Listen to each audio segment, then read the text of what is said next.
জি হয়েছে। ইন্নাল হামদুলিল্লাহ ওয়াসসালাতু ওয়াসসালামু আলা রাসূলিল্লাহ ওয়া আলা আলিহি ওয়া আসহাবিহি আজমাইন। বাংলাদেশ জামাত ইসলামী ঢাকা মহানগরী উত্তরের মহিলা বিভাগ কাফরুল থানার ৪ নম্বর ওয়ার্ড কর্তৃক আয়োজিত আজকের এই ফ্রি মেডিকেল ক্যাম্পের সম্মানিত সভাপতি, উপস্থিত আছেন বিশিষ্ট চিকিৎসক, কার্ডিওলজিস্ট, ইমনেশিনার এবং বিশিষ্ট ইসলামী চিন্তাবিদ জনাব ডক্টর কর্নেল জিহাদ খান, আরও অনেক নেতৃবৃন্দ, আরও ডাক্তার কয়েকজন উপস্থিত আছেন। সম্মানিত দিনী বোনেরা এবং আমার উপস্থিত ভাই এবং বোনেরা, আসসালামু আলাইকুম ওয়া রাহমাতুল্লাহি ওয়া বারাকাতুহু।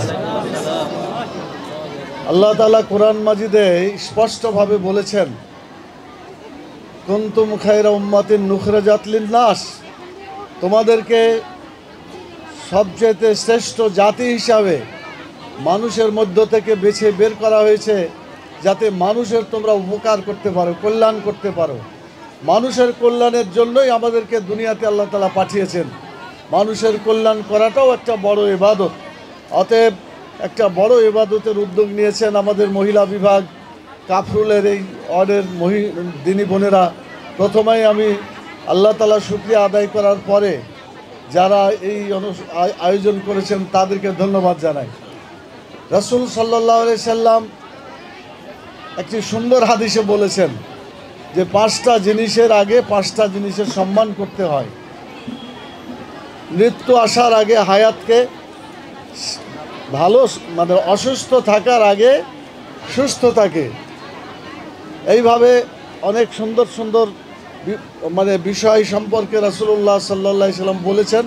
তা আজকে এখানকার জন্য উপযোগী যে অসুস্থ হওয়ার আগে সুস্থতাকে নিয়ামত বলা হয়েছে।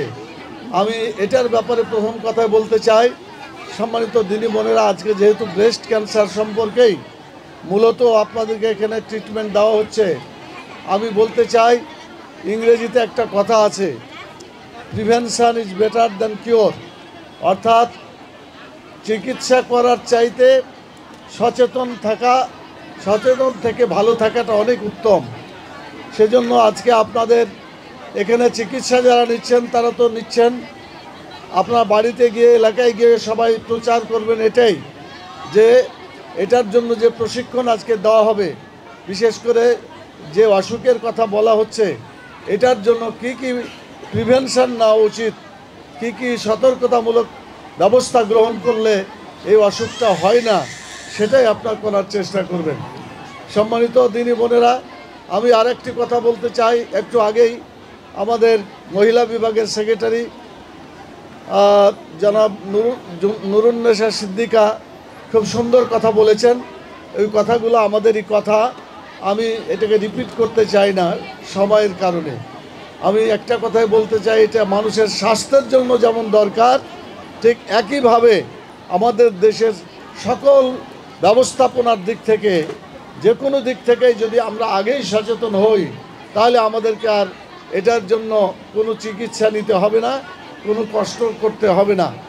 আমি এ প্রসঙ্গে আপনাদের কাছে বলতে চাই, রাসূল সাল্লাল্লাহু আলাইহি সাল্লাম এবং আমরাও যে দোয়াটা সবাই মিলে পড়ি, ওয়াইজা মারিজ তো ফাহুয়া ইয়াসফিন, এটা কোরআন মাজিদের দোয়া। যারা অসুস্থ হয় তারা সাধারণত পড়ে, যদিও দোয়ার অনেক হাদিস আছে বা সেই দোয়াগুলা পড়বেন, কিন্তু এটা কোরআন মাজিদের একটি আয়াত, ওয়াইজা মারিজ তো ফাহুয়া ইয়াসফিন, যখন আমি অসুস্থ হই তখন কে ভালো করেন? একমাত্র আল্লাহ তাআলাই ভালো করেন। সেজন্য আমাদেরকে আল্লাহ তাআলার কাছে এ ব্যাপারে ধর্ণা দিতে হবে। শেষ রাত্রে উঠে আল্লাহ বলেছেন যে আমি নিচের আকাশে নেমে আসি, তোমরা আমার কাছে চাও। তার মধ্যে একটা বিষয় আছে, তোমাদের মধ্যে কারা অসুস্থ আছো, চিকিৎসা করেও ভালো হচ্ছে না, আমার কাছে চাও, আমি তোমাদেরকে ভালো করে দিব। সেজন্য মহিলাদেরকে আমি অনুরোধ করব, শেষ রাত্রে উঠে আল্লাহর কাছে, যিনি সবচাইতে বড় চিকিৎসক, তিনি যদি ইচ্ছা করেন তাহলে কারো অসুখ হতে পারে না, আর তিনি যদি ইচ্ছা করেন যে কোনো সময় তাকে সুস্থতা দান করে দেন। অতএব সেখানে আপনার দোয়া করবেন, আল্লাহর কাছে চাইবেন। শেষ কথা যেটা বলে আমি আমার বক্তব্য শেষ করতে চাই, আপনারা অনেক সময় ধরে দাঁড়িয়ে আছেন, চিকিৎসা নিচ্ছেন, আলোচনা দীর্ঘায়িত করে লাভ নেই। তবে একটা কথা বলেই শেষ করছি, সেটা খুব গুরুত্বপূর্ণ কথা। সেটা হলো, স্বাস্থ্যের ক্ষেত্রে যেমন আমরা কষ্ট পাই, ঠিক সময় মতো যদি আর চিকিৎসা করা না হয়, সময় মতো সচেতনতা যদি আমরা গ্রহণ না করি, আমাদের যেমন কষ্ট হয়, বাংলাদেশের সার্বিক অবস্থা যদি আগে থেকেই আমরা ভালো মানে সে ধরনের সমাধান গ্রহণ না করি, তাহলে আমরাকেও এখানে কষ্ট পেতে হবে। আমি একটা উদাহরণ দিয়ে বলতে চাই, আগামী ফেব্রুয়ারিতে নির্বাচন আসছে ইনশাল্লাহ। এখান থেকে নির্বাচন করবেন আমাদের শ্রদ্ধেয় আমিরে জামাত জনাব ডক্টর শফিকুর রহমান। তিনি বিদেশে একটু জরুরি সফরে আছেন, আপনাদেরকে উনি সালাম জানিয়েছেন। সালামের জবাবটা অনেকেই জানেন না, আমি বলে দিই। যদি কেউ আগে সালাম দেন বাইরে থেকে, তাহলে তার জবাব হবে ওয়ালাইকা ওয়ালাইহিস সালাম। বলতে পারবেন? ওয়ালাইকা ওয়ালাইহিস সালাম, মানে তোমার উপরও সালাম, যে সালাম পাঠিয়েছে তার উপরও সালাম। তো উনি এখান থেকে আগামী দিনে ইনশাআল্লাহ এদেশে কোরআনের শাসন প্রতিষ্ঠার জন্য আপনাদের এই আসন থেকে তিনি প্রতিযোগিতা করছেন। আল্লাহ তাআলা যদি কবুল করেন আর আপনারা যদি সহযোগিতা করেন, ইনশাআল্লাহ তিনি এদেশকে একটা সুন্দর রাষ্ট্র এবং বাংলাদেশকে একটা উন্নয়নশীল মানবতা একটা রাষ্ট্র তিনি এখানে প্রতিষ্ঠা করার সক্ষম হবেন ইনশাআল্লাহ। উনি নিজে ডাক্তার, নিজে মেডিকেল কলেজ প্রতিষ্ঠা করেছেন, নিজে চিকিৎসাও মাঝে মাঝে করেন। আমিও তো তার কাছে অনেকটা চিকিৎসা মাঝে মাঝে নিই। অতএব তার জন্য আপনারা দোয়া করবেন। আর তিনি যে কাজের জন্য আপনাদের প্রতি দৃষ্টি আকর্ষণ, সেটা বলি, আমাদের এই নির্বাচনের আগে নির্বাচনী পরিবেশ দরকার। যদি পরিবেশ না থাকে, তাহলে ডাকাত যেভাবে টাকা দিয়ে এবং বিভিন্নভাবে মানে ভোট কেন্দ্র দখল করে নির্বাচনকে ধ্বংস করে দিয়েছে, এটা যাতে না করতে পারে। আমার ভোট আমি দিব, যাকে ইচ্ছা তাকে দিব, এটার লক্ষ্যে আমাদেরকে আগামীতে পিআর পদ্ধতিতে নির্বাচন করার জন্য আমরা গণভোটের দাবি করেছি। আজকের মধ্যেই প্রধান উপদেষ্টাকে আমরা বলেছি, অধিকাংশ দল তারা চায় এখানে পিআর পদ্ধতি, এই পদ্ধতি চালু হলে এখানে ডাকাতি হবে না, এখানে গুন্ডামো হবে না। 10টা গুন্ডা 20টা না 10টা হুন্ডা 20টা গুন্ডা, ইলেকশন ঠান্ডা, এই যে সন্ত্রাসী যে কথা, এই কথাটা চিরতরে বন্ধ হয়ে যাবে ইনশাআল্লাহ, এবং প্রত্যেকটা মানুষের ভোটের অধিকার স্বীকৃত হবে। সেজন্য আমি আপনাদেরকে অনুরোধ করব, আগামী দিনে সুন্দরভাবে সকলে মিলে আমরা যাতে ভোট দিতে পারি, অধিকার আমাদের প্রতিষ্ঠা হয়।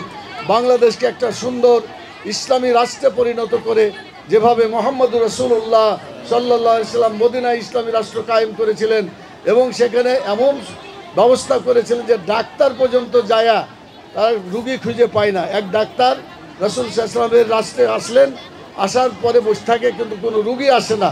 তখন তাদেরকে জিজ্ঞেস করলো যে, ভাই আপনাদের এলাকায় রুগী আসে না কেন? তো তারা বললো যে, কেমন করে রুগী আসবে, আমরা আগেই সচেতন হয়ে যাই, পেটটাকে 3 ভাগ করে, 1 ভাগ পানি খাই, 1 ভাগ খাবার খাই, আর এক ভাগ বাতাসের জন্য রেখে দিই। এভাবে 3 ভাগ করে আমরা খাবার খাই। তো বললো এই কারণে এখানে কোনো রুগী পাওয়া যাচ্ছে না, অতএব রোগমুক্ত একটা বাংলা এলাকায় এসে আমার এই মেডিকেলের পেশা এটা চলবে না। উনি তখন ফিরে চলে গেলেন। আজকে বাংলাদেশের সত্যি যদি আমরা কোরআনের শাসন অনুযায়ী, রাসূল সাল্লাল্লাহু আলাইহি ওয়াসাল্লাম নির্দেশ অনুযায়ী শুধু স্বাস্থ্য বিভাগ না, সকল বিভাগে এটা আমল করি, আমাদের জীবন সুন্দর হয়ে যাবে ইনশাআল্লাহ। তা আপনাদের কাছে এ ব্যাপারে এসে দৃষ্টি আকর্ষণ করে, আমাদের এখানে চিকিৎসক ভাইরা এসেছেন, যারা এখানে চিকিৎসা করছেন তাদেরকে ধন্যবাদ জানাই। যে সমস্ত মহিলা বোনেরা আসছেন চিকিৎসা করার জন্য, তাদেরকেও ধন্যবাদ জানাই। তাদের সাথে যে সমস্ত ভাইয়েরা এসেছেন, অভিভাবক সদস্য যারা এসেছেন, সকলকে ধন্যবাদ জানিয়ে এবং এই ফ্রি মেডিকেল ক্যাম্পের সাফল্য কামনা করে আপনাদেরকে অসংখ্য ধন্যবাদ জানিয়ে, আসুন আমরা কাল কিয়ামতে দুনিয়াতেও যাতে সুস্থ থাকি মরার পরেও যাতে আমরা আরামে সুস্থভাবে জীবনযাপন করতে পারি, আল্লাহ তাআলা আমাদের সেই তৌফিক দান করুন। সবাই বলেন আল্লাহুম্মা আমিন। এই বৈঠক কথা শেষ করার আগে কাফারাতুল মজলিসটা আমার সাথে পড়েন সবাই। সুবহানাকা পড়েন, সুবহানাকা আল্লাহুম্মা ওয়া বিহামদিকা আশহাদু আল্লা ইলাহা ইল্লা আনতা আস্তাগফিরুকা ওয়া আতুবু ইলাইকা। আসসালামু আলাইকুম ওয়া রাহমাতুল্লাহি ওয়া বারাকাতুহু।